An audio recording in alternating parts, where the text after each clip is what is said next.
So, dude, this is news. Like you would think, oh, what's the big deal? So we talked about the That's a cool paint job. KAI KFA50, and it's to be replaced by the KF-21. But dude, the headline here is that in operational testing, the KF-21 is light years ahead of anything in the world as far as how fast they're going through stuff. It says they take the lead over India's AMCA, Turkey's Khan, and they conduct their first aerial refueling tests. And they call it the Borame.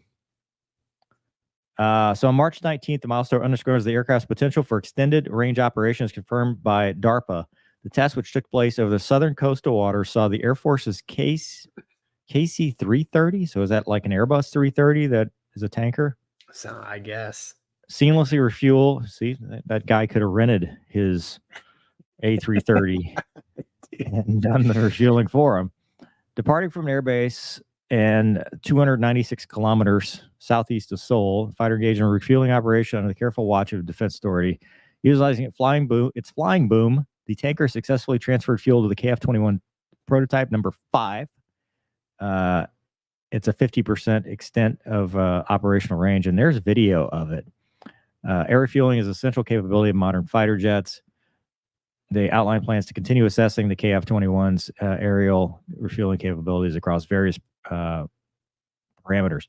This project, initiated in 2015, collaboration with Indonesia, represents a significant endeavor to develop a cutting-edge supersonic fighter jet with 6 prototypes already constructed.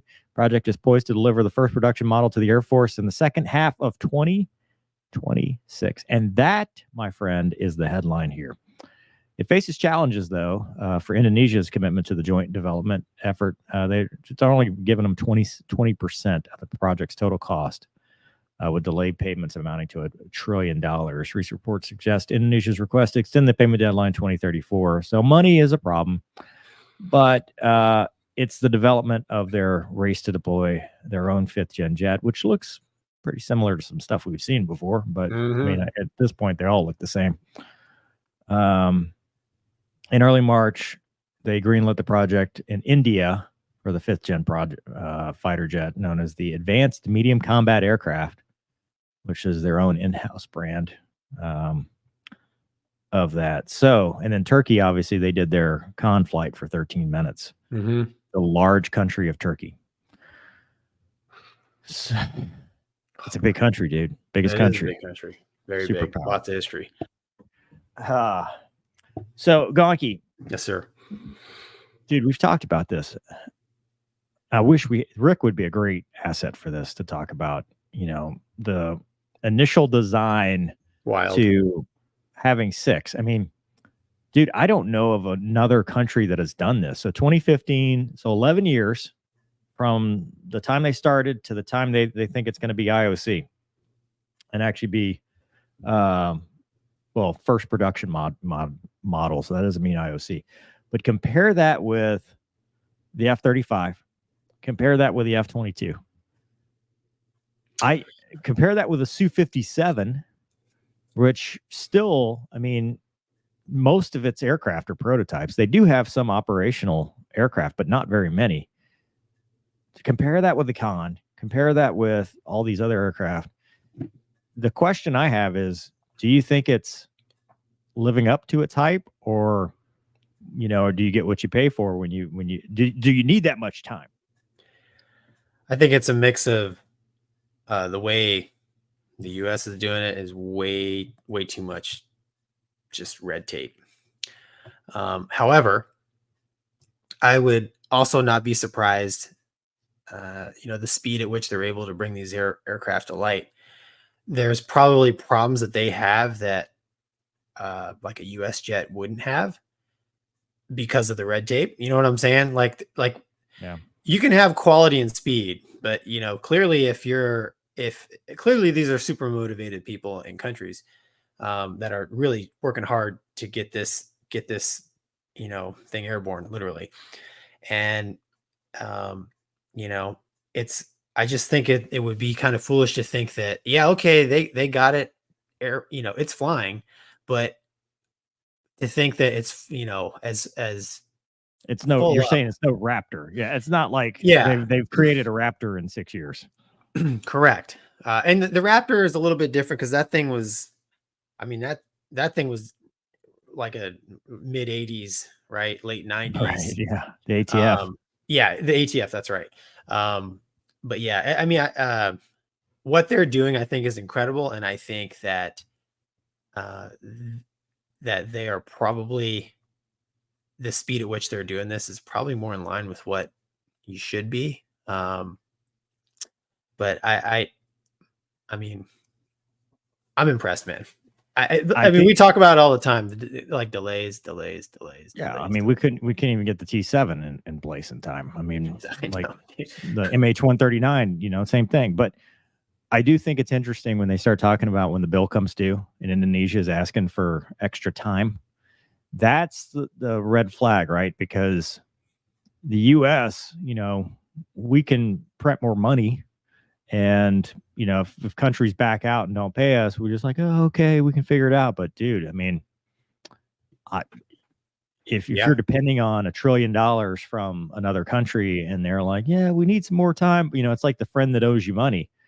Um, that could get in the way of the development time frame to continue to meet these goals and these deadlines. I mean, I think it's great that they got as far as they have right now, but when you talk about long-term production to actually put aircraft on the ramp, that is where, you need those economies of scale. You need those extra support from other countries, or you have to have your own big economy that can afford it. And I'm just interested to see.